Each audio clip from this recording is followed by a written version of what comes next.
Well, good morning, ladies and gentlemen. Thank you all for being here. I think I have to comment on the excellent staff work of the Attorney General's office, placing us here this morning in front of the statue of Thurgood Marshall, Maryland's son, the first African-American Chief Justice of the United States Supreme Court. It's really fitting that we are here in front of his statue.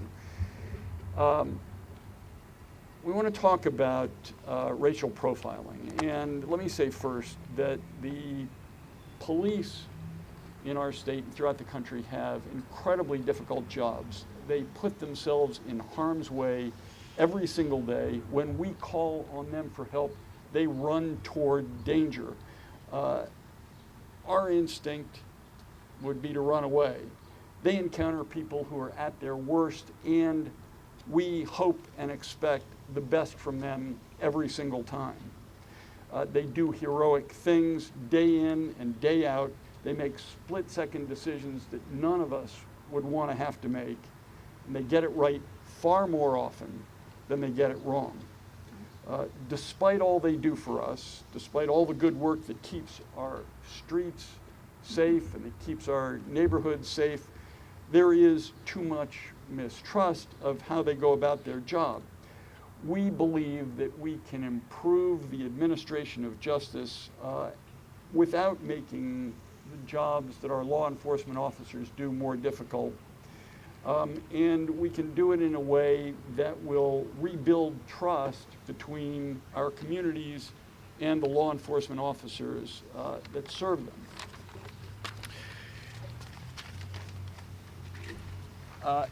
It's sadly clear that those relationships, the relationships between law enforcement and the communities they serve, have been frayed, particularly in black communities, but in many places.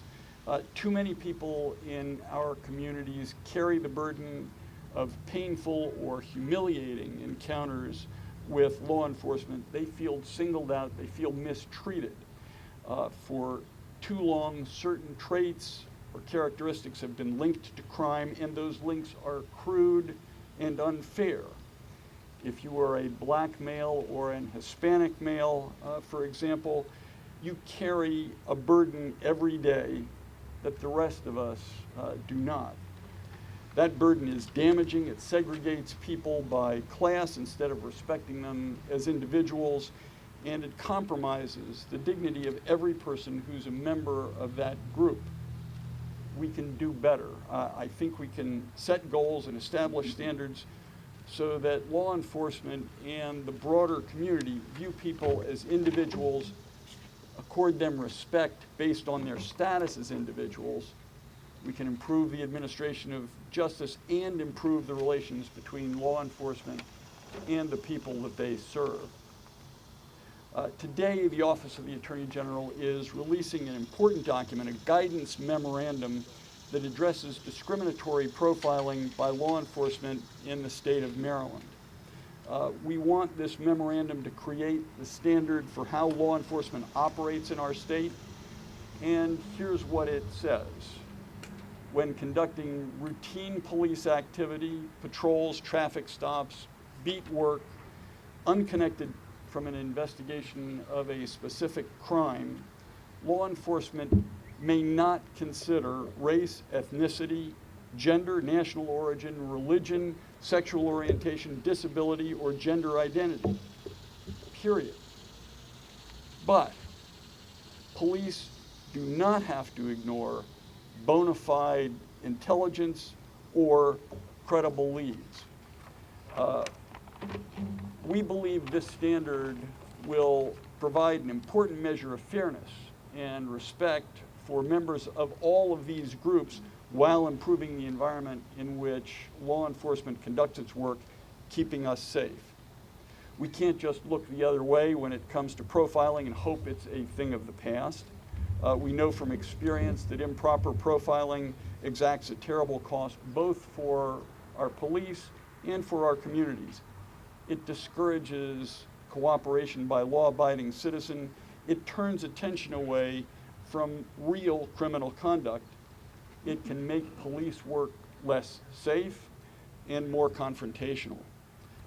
I truly believe that the work of police will become more effective when discriminatory practices and discriminatory profiling is eliminated. Trust will grow, tensions will ease when mutual respect is restored and everyday police encounters. In December of last year, the U.S. Department of Justice put out its own guidance, a landmark document similar to this one. It covered federal law enforcement and called upon states to adopt their own. Maryland, we believe, becomes the first state to do that. It's important from a consistency standpoint. Federal law enforcement in Maryland, the FBI, the ATF, DEA, are already operating under these profiling standards, and we're working with them. It only makes sense that our local and state officers cooperate, follow the same rules. It would be naive not to recognize that the effects of discriminatory profiling are experienced most heavily by African Americans, African American men in particular. The Baltimore Sun had a story, I think, on Sunday that showed that while African Americans are 64% of the general population, but they represent 93% of those who are arrested for loitering, 84% of those who are arrested for trespassing. Our guidance memorandum recognizes that many groups have carried out the burden of being singled out, but as I said, the world of law enforcement is difficult. And as we set these standards for discriminatory profiling, we can't and we won't hamstring law enforcement. This is why the guidance memorandum makes clear that the proper role of certain characteristics and distinguishing factors in police work are appropriate. Today, we are joined by many people who work for justice, law enforcement, prosecutors, advocacy groups. What we hope we're demonstrating is that we're on the same page. This is not adversarial. Everyone knows there's room for improvement, and that's why we're all here sharing this stage at this moment, at this important time. I'd like to first introduce the county executive of Montgomery County, my good friend, Ike Leggett. Thank you, Brian. And I share your comments both as it relates to the seriousness of this problem as well as the fine work that the vast majority of the men and women in law enforcement conduct each and every day, and they should be applauded for their work. But let me just give you a real story of something that happened to me just a few months ago. On election eve, I have this ritual whereby I go by and place out a number of political signs at polling stations in and near my home, about 20 to be exact. And on the last phase of that journey, as I pulled up to the Good Hope station, the recreational center, I looked behind me and there was a flashing light of a car. And I said, well, maybe I was speeding coming down the road, or maybe I didn't put my turn signal on. And I was going through my mind, what could this be for?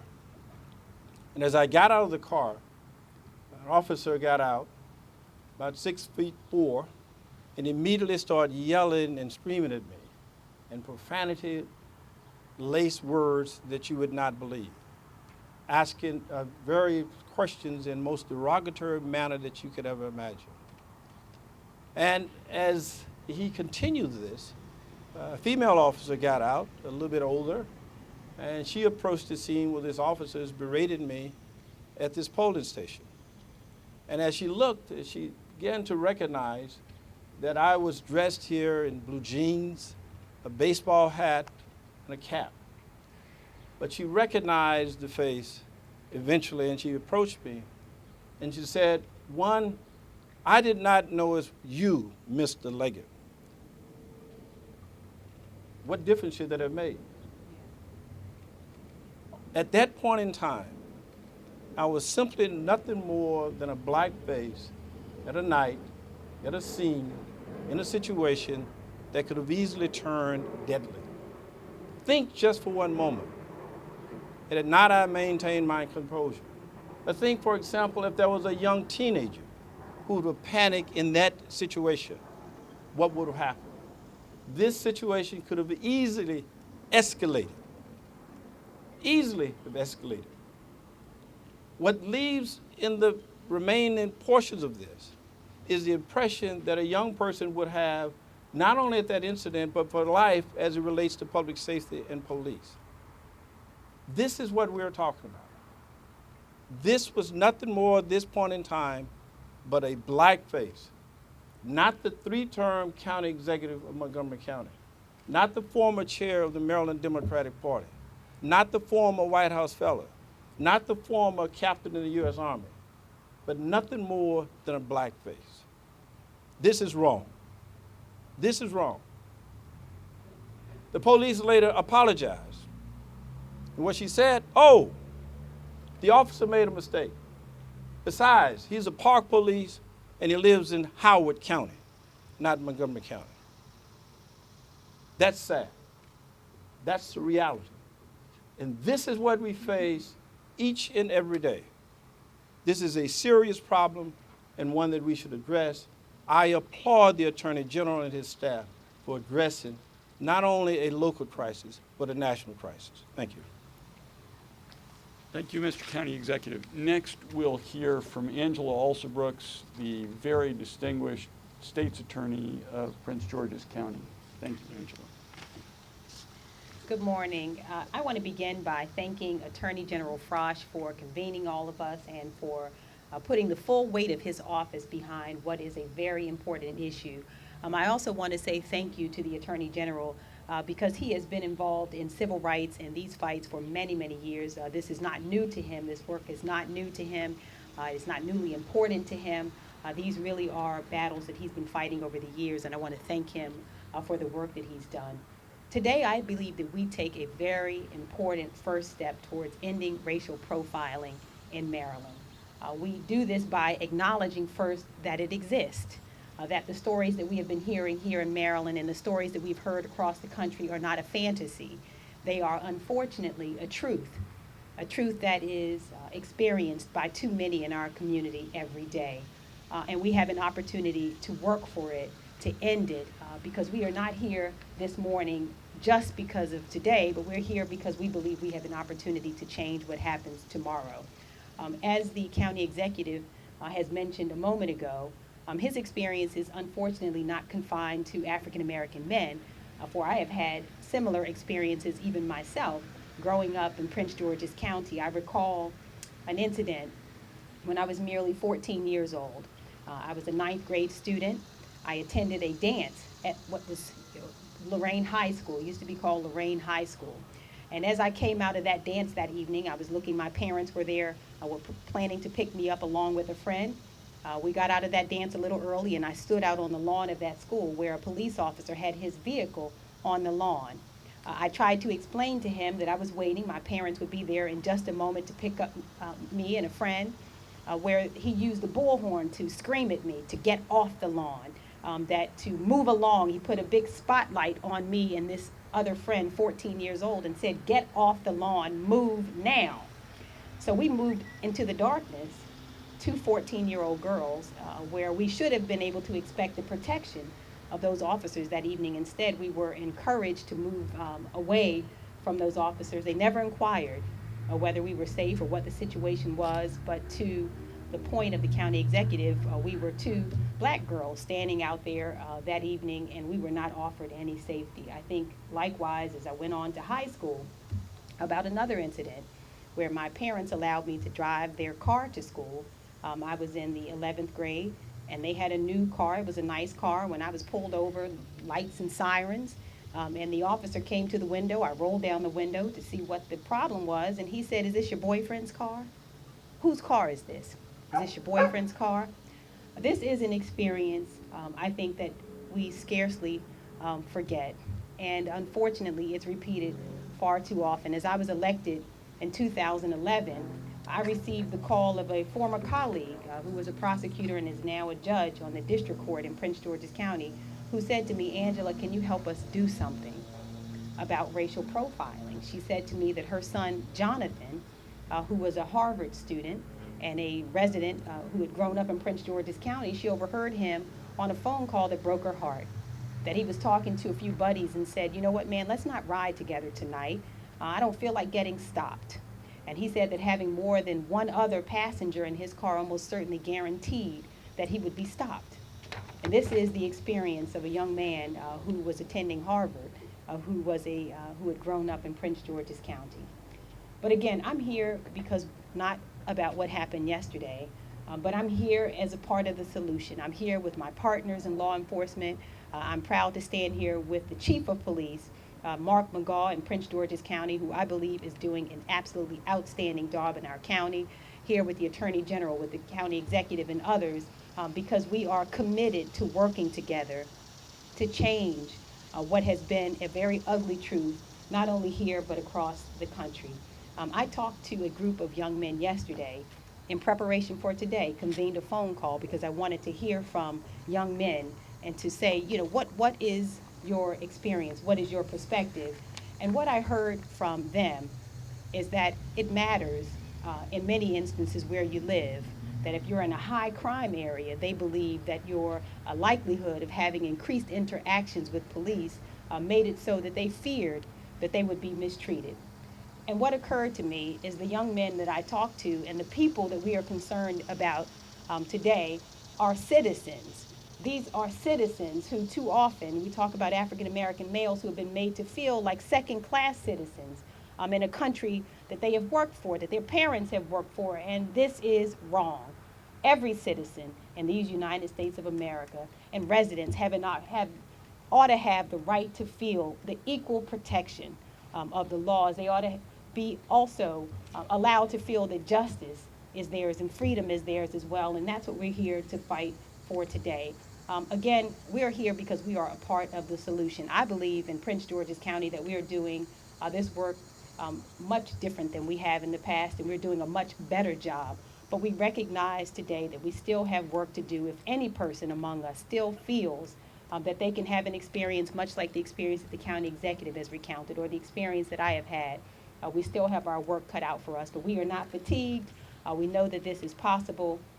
And again, I want to thank our Attorney General for stepping forward and standing up and saying that this will end in Maryland, that this will no longer be a reality for many of our citizens. So thank you, and thanks for inviting me to be a part of today. Thank you, Angela. Chief McGaugh from Prince George's County is here. He will be available for interviews at the conclusion of the conference. Let me ask Colonel Osborne Robinson from Baltimore City to come up and say a few words. Colonel. Thank you. Good morning, everyone. I thank the Attorney General for having us here today. This is a very, very, very important issue. And it's an issue that applies throughout this country. So it was very important that we had some uniformity and some consistency throughout the state of Maryland. And why is that important? One of the reasons it's important is because in today's times, in today's climate throughout this country, you have multi-jurisdictional task force. You see that in Maryland. You see it all across the country. We stand shoulder to shoulder as law enforcement agencies, not just among our own brothers and sisters in the same uniform, but in the crime fight, we stand shoulder to shoulder with federal agencies, neighboring jurisdictions. So it only makes sense that we have a uniform policy, a uniform guide that everyone follows. Not only that, when you think about it, in the state of Maryland, you have a segment of the population who travels from Baltimore to work in other parts of Maryland, a segment of the population that lives in Montgomery County, Prince George's County. They travel to Baltimore. Then with social events, as well as other things, it's only right that when a citizen is stopped, that the same policies and the same guidance apply throughout the state of Maryland. And the bottom line is that it's about fairness and it's about equity. And the only thing that I'll leave you with is, while this is not the end all and be all, it is a foundation And it is a good step among many that we have already started and that we will continue to do to build public trust. Thank you. Thank you, Chief. Next, we'll hear from the Montgomery County Police Department Assistant Chief Darryl McSwain. Well, good morning. It's my honor to be here, and certainly want to thank Mr. Leggett for his continuing support of the county police. I will tell you, Montgomery County, all law enforcement is certainly committed to our decades-old honor code, in which we promise to obey the law and to enforce without any consideration of class, color, creed, or condition. But it starts with hiring the right people, those who have a heart to serve due to the intrinsic value of making a positive difference in the lives of others. Secondly, we must realize that training must continue on the fundamental principles included in this document, and it must be an ongoing commitment on a regular basis for all agencies. And last, we must be transparent in our actions.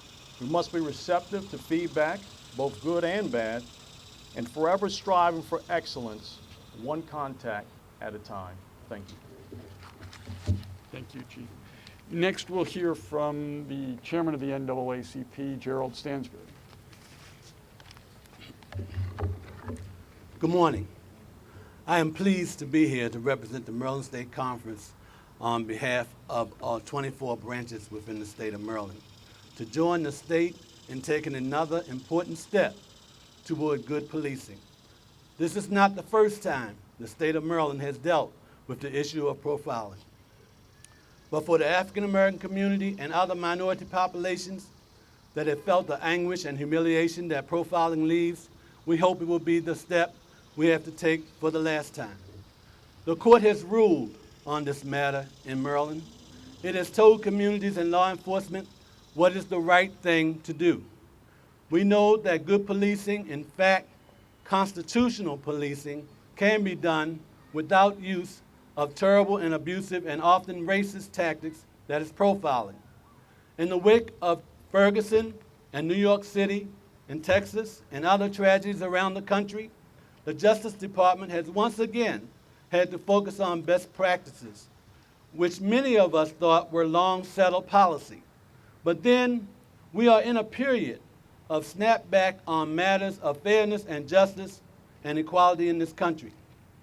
But while we work together to get ourselves right again on civil rights, voting rights, and human rights, we have to get policing right every day in communities where we depend on police and where, if they're smart, they depend on us. On the ground in our communities, every day as we go about the business of being a community, we have to get this right now. We support Attorney General Frosh's decision to have Maryland guidelines mirror federal guidelines. I credit him for making Maryland the first state to issue statewide guidance and for realizing that it's still as easy as it has always been to do the right thing. We want Maryland to be the leading edge of best policy and practice. But we know that good policy without good practice will only lead to another press conference. Talking about doing the right thing without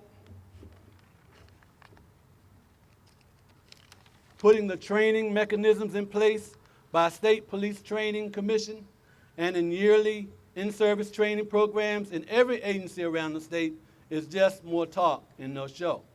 The NAACP has worked hard over the years to work with policymakers to have their voices heard and understand the expectations of the African American and other minority communities. Attorney General Frosh has taken the right step, and if all the other steps are taken to ensure that these guidelines are taught, understood, and followed all over the state, it would be enormously important to good policing and the community it serves. Thank you so much, Attorney General Frosh. Thank you, Gerald. Next, we will hear from ACLU Counsel Tony Holness. Good morning, everyone. My name is Tony Holness. I am the Public Policy Associate with the ACLU of Maryland, and I am delighted to be with you this morning to welcome the Attorney General's guidance on this very important issue. What we are seeing in Maryland today, and really across the country, is a groundswell of activism and energy demanding reforms in the way we police our communities, and particularly communities of color, low-wage earning communities, and other historically marginalized groups. And what Attorney General Frosh's guidance symbolizes, and in fact what it is an important step forward towards safeguarding the fundamental right that Marylanders have to be free from discrimination, and at the same time, protecting our public safety. We are thankful for the Attorney General, his esteemed staff, and all the stakeholders that you have heard from here today who have worked tirelessly to make this a reality. I'll close there, and I thank you. Thank you, Tony. Let me just take one moment and introduce a couple of people. I think Marty Walsh is here representing Senator Ben Cardin, who could not make it today. I wanted also to thank some members of my staff, Thuru Vignaraja, David Nitkin, David Epler, and I would like to now call up Zanita Wickham-Hurley, the chief of our Civil Rights Division. Good morning. Again, I'm Zanita Wickham-Hurley, Chief Counsel for Civil Rights and Legislative Affairs in the Attorney General's Office. First, I'd like to start by joining all of those who've spoken before me and thanking the Attorney General by taking this major step forward to end profiling by law enforcement in Maryland. As Attorney General Frosh and others have said, profiling exacts a terrible cost. It damages relationships between the police and the community. It makes the job of law enforcement more difficult and dangerous, and it places an unfair burden on communities who are profiled. It depresses their sense of self-worth. It undermines their belief in public safety, and as you've heard, it is often extremely humiliating. Now that this guidance has been issued, it will be the job of the Office of the Attorney General Civil Rights Division to facilitate its adoption throughout the state, to track that progress, and to identify other steps that may be needed to continue the job of restoring trust between law enforcement and Maryland residents. We believe it is important that every law enforcement agency in Maryland adopt these guidelines, from local and county police departments to state agencies with law enforcement. And so we call upon them today to do just that. Adopt these guidelines and make them a part of the general orders for your department. This will ensure that there will be a process in place in each department to address the violations and complaints that are made related to profiling. And as has been said, it promises greater uniformity and consistency across the state.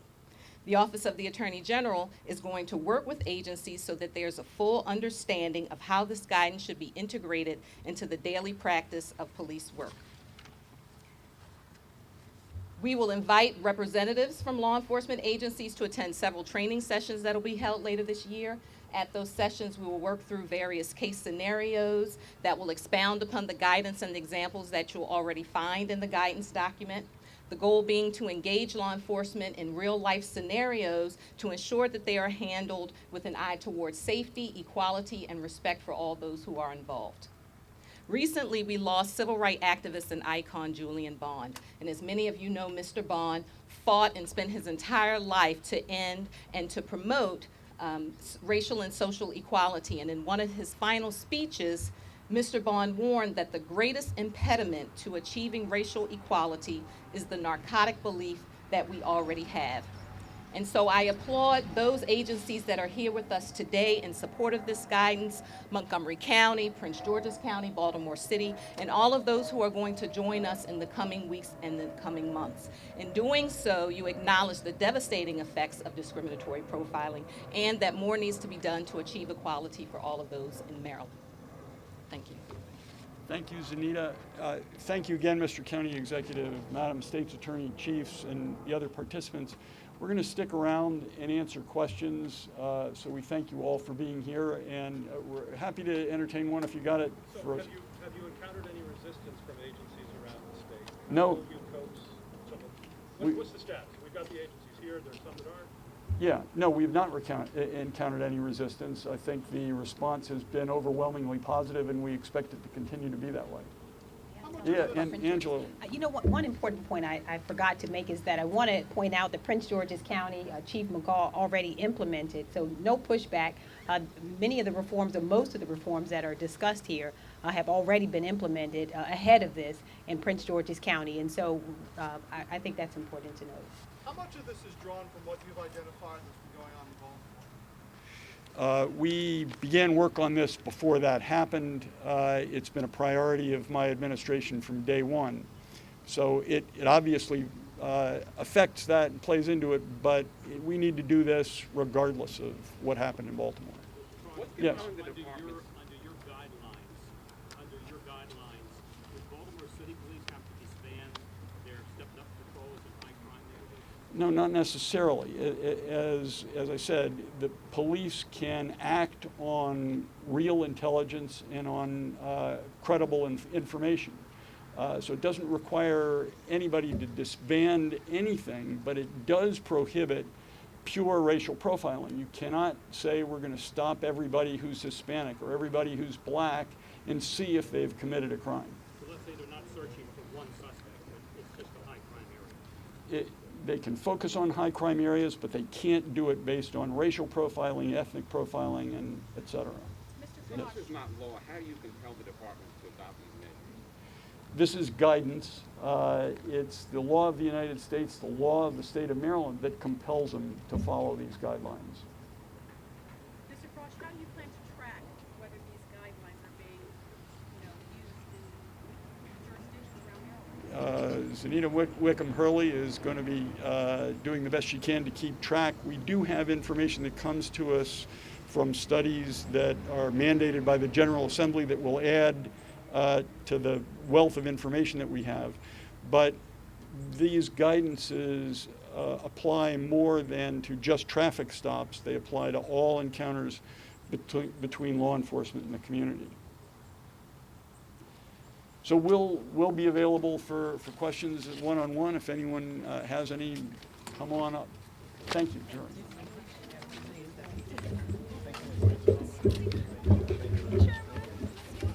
See you later.